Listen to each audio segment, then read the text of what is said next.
Have you ever thought about the things we consume?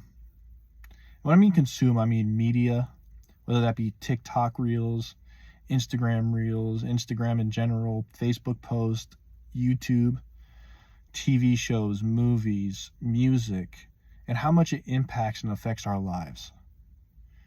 In the Bible, in Proverbs 4, verse 23, it says, "Above all else, guard your heart, for everything you do flows from it." And it's warning us to be careful on what we take in, mainly because of also what comes out of us.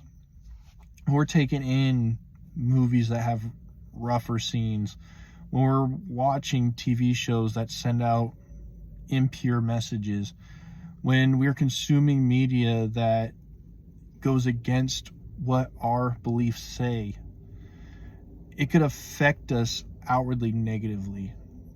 And then speaking perverse, because I know I've been in situations where everybody around me, they talk a certain way, right? You get into certain industries, they talk in a very different way, very normally vulgar or perverse. And it is our jobs as Christians not to replicate that same behavior. We want to replicate Christ's behavior as much as possible. And so that's what this certain passage warns us about.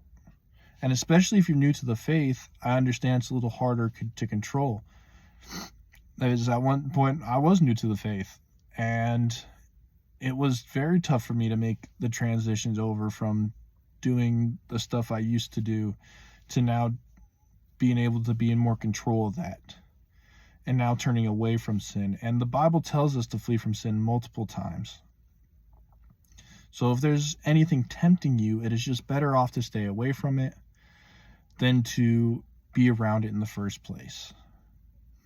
Now, sometimes there is a hard time being around those temptations and being able to escape, like at work or anything like that. But it's our jobs to have that control over ourselves. And what we do that is by praying. And my church has given me some tools in order to do that. And one day, once I get it a little more organized, I'll try to share it on here. And thank you all for letting me give this message.